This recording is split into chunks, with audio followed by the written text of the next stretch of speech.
TVS পডকাস্টে স্বাগত জানাচ্ছি। আমি আনিসুর রহমান। প্রিয় দর্শক, আমরা জুন মাসের প্রথম ৩ দিনের মধ্যে দেখতে পাচ্ছি যে বিদ্যুৎ এবং জ্বালানির দাম বাড়িয়েছে সরকার। এই বৃদ্ধি অর্থনীতিতে কি ধরনের প্রভাব পড়বে, বিশেষ করে স্বল্প আয়ের মানুষ যারা, নিম্ন মধ্যবিত্ত মানুষ যারা, তাদের উপর আসলে কি ধরনের প্রভাব পড়তে পারে, সামগ্রিক অর্থনীতির উপর কি ধরনের প্রভাব পড়তে পারে, এই বিষয়ে এই পডকাস্টে আমরা আলোচনা করব। আমাদের পডকাস্টে আজকে অতিথি হয়েছেন তৌফিকুল ইসলাম খান, অতিরিক্ত গবেষণা পরিচালক, সিপিডি। জনাব তৌফিকুল ইসলাম খান, আপনাকে স্বাগত জানাচ্ছি টিভিএস পডকাস্টে। ধন্যবাদ। প্রথমে একটু জানতে চাই যে অল্প সময়ের মধ্যে জ্বালানি এবং বিদ্যুতের দাম বাড়ার আপনি আসলে যৌক্তিকতার জায়গা থেকে যদি একটু বিশ্লেষণ করেন। আসলে তো জ্বালানি এবং বিদ্যুতের দাম এই দুটো কিন্তু একটার সাথে সম্পর্কযুক্ত। কারণ যে জ্বালানিটা আমরা অন্যান্য কাজে যেমন ব্যবহার করি, বিদ্যুতের মূল উপাদান হিসেবেই কিন্তু জ্বালানির প্রয়োজন হয়। সুতরাং যখন জ্বালানির দাম বাড়ে, আমরা এটা ধারণা করতেই পারি যে এর প্রভাব বিদ্যুতের উৎপাদন খরচে পড়বে, এবং তখনই বিদ্যুতের দাম বাড়ানোর যে প্রক্রিয়া, সেই প্রক্রিয়াটা সরাসরি তখন আমরা ঢুকে যাই। আর দুটোর মধ্যে পার্থক্য এইটা যে জ্বালানির দামটার নির্ভর করে হলো যে কোন ধরনের জ্বালানির দাম বাড়ছে এবং সেটার জন্য বিদ্যুতের দামের উপরে কি প্রভাব হবে। এইবারের যে জ্বালানির দাম বেড়েছে, এইটার মূল সূত্রপাতটা হলো যে বিশ্ববাজারে যেই পর্যায়ে দাম বেড়েছে, সেই দামটা বাড়ানোর কারণে আমাদের বিদ্যুতের দামের উৎপাদন খরচটা বেড়েছে। আমরা যদি পিছন ফিরে তাকাই, তাহলে আমরা দেখতে পাবো যে আমাদের বিদ্যুতের যে মোট উৎপাদন ব্যবস্থা, সেই উৎপাদন ব্যবস্থার ভিতরে একটা বড় আমাদের এখন নির্ভরযোগ্যতা আছে হলো যেখানে আমরা যেটাকে বলি যে জ্বালানি তেলের থেকে আমাদের বিদ্যুৎ উৎপাদন। সাধারণভাবে কিন্তু ঐতিহাসিকভাবে আমরা যখন নিজেদের দেশের ভিতরের উৎপাদিত গ্যাস থেকে বিদ্যুৎ উৎপাদন করতাম, তখন আমাদের এইটার প্রভাবটা অতখানি এই বৈদেশিক চাপগুলো থেকে আসতো না। কিন্তু এখন যখন আমরা সরাসরি বেশ বড় একটা অংশ, প্রায় মোট বিদ্যুতের প্রায় 20-22% আমরা এখন বিভিন্ন ধরনের জ্বালানি তেলের মাধ্যমে উৎপাদন করে থাকি, তখন কিন্তু আমাদের জ্বালানি তেলের দাম বাড়লে এই দামটা বাড়ার একটা চাপ তৈরি হয়। একই সাথে গত যদি 5-6 বছর আমরা ফিরে তাকাই, তাহলে আমরা এইটাও দেখতে পাবো যে এখন গ্যাসেরও একটা বেশ বড় অংশ আমরা আমদানি নির্ভর। ফলে এখন কিন্তু মধ্যপ্রাচ্যের সংকটের কারণে আমাদের যে গ্যাস আমরা মোট ব্যবহার করি, তারও একটা বেশ গুরুত্বপূর্ণ অংশ কিন্তু আমরা আমদানি করে থাকি। তো সেটার দাম প্রায় দ্বিগুণ হয়ে গেছে, তেলের দাম প্রায় আমাদের 1.5 গুণের মতো হয়েছে। সেই ক্ষেত্রে প্রথম ভাবে আমরা দেখেছি যে জ্বালানি তেলের দামটা বাড়লো, গ্যাসের দাম বাড়লো, এবং এখন আমরা দেখতে পাচ্ছি যে বিদ্যুতের দামটা বাড়াতে হচ্ছে। কারণ তা না হলে যখনই আপনার জ্বালানি তেল বা গ্যাসের দাম বাড়ছে, বিদ্যুতের উপর যে ভর্তুকির চাপটা এইটা বড় করে আসছে। এই একটা জায়গা থেকে যদি একটু বলি যে গ্রাহক বা বাংলাদেশের যারা সাধারণ মানুষ রয়েছেন, বিশেষ করে নিম্ন আয়ের মানুষ যারা বা মধ্যবিত্ত বা নিম্নবিত্ত মানুষ, তাদের উপরে আসলে এর প্রভাবটা কি দেখছেন? আমরা দেখছি যে একটা দীর্ঘ সময় ধরে উচ্চ মূল্যস্ফীতির একটা চাপ রয়েছে, সেই জায়গায় আবার নতুন করে জ্বালানি এবং বিদ্যুতের দাম বাড়তি কোনো চাপ সৃষ্টি করবে কিনা, মুদ্রাস্ফীতি আরো উস্কে দিবে কিনা? নিঃসন্দেহে হবে, এটাতে মানে কোনো সন্দেহই নাই। যারা ধরেন দীর্ঘদিন ধরে একটা উচ্চ মূল্যস্ফীতির ভিতর দিয়ে খুবই কষ্টে দিন কাটিয়েছেন, তাদের জন্য এটা যে আরো অতিরিক্ত বোঝা নিয়ে আসলো, এটাতে কারোরই কোনো আমার ধারণা যে মানে চিন্তা করবে যে অন্যরকম হবে, এরকম কোনো সুযোগ নাই।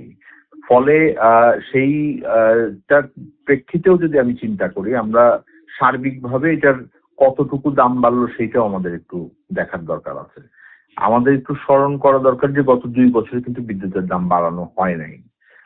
সরকার হয়তো প্রাথমিকভাবে তখনকার সরকার চিন্তা করেছিলেন যে যেহেতু উচ্চ মূল্যস্ফীতি আছে, বিদ্যুতের দাম না বাড়িয়ে ভর্তুকিকে গ্রহণ করেই এগিয়ে যাওয়া, এবং হয়তো এক সময় মূল্যস্ফীতিটা কমে আসলে তখন দামের সমন্বয় করা হবে। কিন্তু আসলে এখন আর সেই সুযোগটা কিন্তু থাকছে না। আমরা দেখেছি যে যেই আলোচনা হয়েছে, সেই আলোচনার ভিতরে প্রায় 21% মতো দাম বাড়ানোর প্রস্তাব করা হয়েছে, এবং সেটা বোধহয় এখন আমি দেখতে পাচ্ছি যে প্রায় 16.5%, 17% মতো দামটা বাড়বে। সুতরাং সাথে সাথেই যারা নিম্ন আয়ের মানুষ আছেন, মধ্যবিত্ত আছেন, তাদের উপর এটা একটা বড় বোঝা হবে। পরোক্ষভাবেও এটার একটা তো নিঃসন্দেহে চাপ হবে। সেটা হলো যে বিদ্যুতের সাথে প্রায় সব ধরনের উৎপাদন সম্পর্কযুক্ত। জি। সুতরাং এইটা যেমন উৎপাদন খরচ বাড়াবে, আবার এইটাকে মাথায় নিয়ে অনেকে কিন্তু তাদের পণ্য মূল্যও বাড়াতে চাবেন। তো সেইটার ক্ষেত্রেও আরো মূল্যস্ফীতিকে উস্কে দেওয়ার কথা যেটা আপনি বলেছেন, সেই আশঙ্কাটা সম্পূর্ণই যুক্তিযুক্ত এবং এটা হবে। একটা তার বিষয়। থেকে গুরুত্বপূর্ণ জি, আপনি বলেন। তার থেকে গুরুত্বপূর্ণ হলো যে আমরা এই উচ্চ মূল্যস্ফীতির ভিতরে যেটা দেখেছি যে দীর্ঘদিন ধরে প্রায় 4-5 বছর ধরে আমাদের মজুরি সেই হারে বাড়ছে না। জি। তার মানে আসলে আমাদের যারা সাধারণ মানুষ আছেন তাদের উপরে কিন্তু প্রকৃত আয় কমে যাওয়ার বোঝাটা বাড়ছে। অর্থাৎ তাদের আয় বাড়ছে না, কিন্তু মূল্যস্ফীতি আরো দ্রুত হারে বাড়ছে। সুতরাং তাদের জন্য যে ভোগ করার ক্ষমতা, সঞ্চয়ের ক্ষমতা অথবা ঝুঁকি মোকাবেলার ক্ষমতা, এই ক্ষমতাটা কমতে থাকছে। আমরা দীর্ঘদিন ধরেই দেখছি, বিশেষ করে IMF এর কাছ থেকে যখন ঋণ নেওয়া হচ্ছে, ভর্তুকি নিয়ে সরকার একটা চাপে রয়েছে যে ভর্তুকি কমাতে হবে। সামনে বাজেট আসতেছে। এই সময়ে এসে দাম বাড়ানো কি এটা সরকারের নিজস্ব সিদ্ধান্ত মনে হচ্ছে, না কোনো ধরনের বৈশ্বিক কোনো চাপ দেখছেন আপনি, যারা দাতা সংস্থা রয়েছে তাদের পক্ষ থেকে? প্রথমত হলো যে নিঃসন্দেহে এটা সরকারের নিজেরই চাপ আছে। হ্যাঁ, যদি আপনি লক্ষ্য করে থাকেন তাহলে দেখবেন যে গত 4-5 বছর ধরেই কিন্তু বিদ্যুতের দামের মানে যে পরিস্থিতি আছে, উৎপাদন খরচ যেটা আছে, সেটার ক্ষেত্রে কিন্তু আমাদের দাম বাড়ানোর চাপটা রয়েছে, কারণ ভর্তুকি একটা বড় অংশ যাচ্ছিল। সরকার হয়তো প্রাথমিকভাবে বাজেটে যেই ভর্তুকি রাখে তার প্রায় 1.5 গুণের মতন কিন্তু ভর্তুকি শেষ পর্যন্ত প্রয়োজন হয় বিদ্যুৎ খাতে। সুতরাং সেই বিষয়টা সত্যি। কিন্তু দ্বিতীয় যেটা আছে সেটা হলো যে আমাদের সরকারের এখন যেই পরিস্থিতি আছে এবং এটা গত 2-3 বছর ধরে এই পরিস্থিতি এসছে, সেটা হলো যে সরকারের আর্থিক সক্ষমতা বেশি নাই। সরকারের রাজস্ব আদায় ভালো হচ্ছে না এবং রাজস্ব আদায় যেহেতু ভালো হচ্ছে না, ফলে তাদের ব্যয়ের চাপটা বেড়েছে এবং তার কাছে খুব বেশি কিন্তু আর্থিক সক্ষমতা নাই যে তারা ভর্তুকি কন্টিনিউ করতে পারবেন। ফলে সেই দিক থেকে অবশ্যই তাকে এই ধরনের সিদ্ধান্ত এমনি নিতে হতো।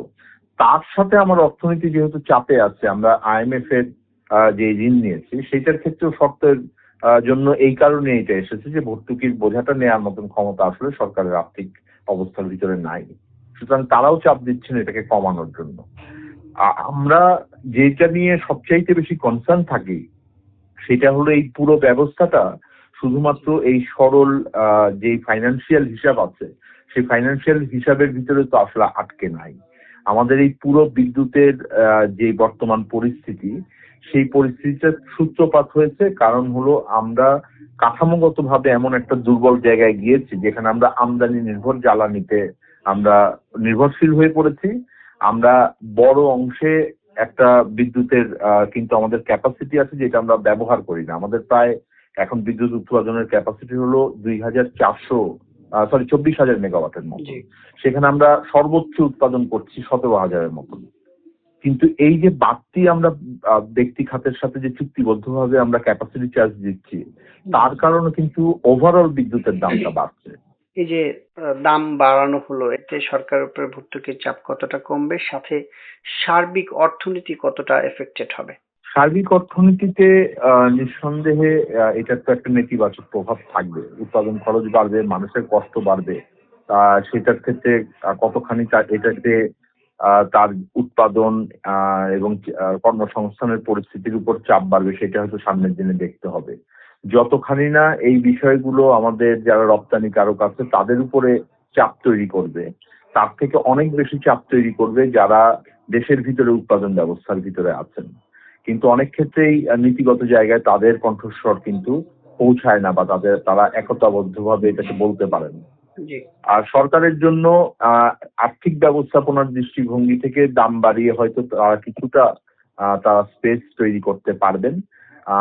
আমরা যেটা জেনেছি সেটা হলো যে আগামী বছরের জন্য হয়তো সরকার ভাবছিলেন প্রায় 37,000 কোটি টাকার মতো ভর্তুকি এখানে আনবেন, যেটা স্বাভাবিকভাবে 60,000 কোটি টাকার মতন প্রয়োজন ছিল।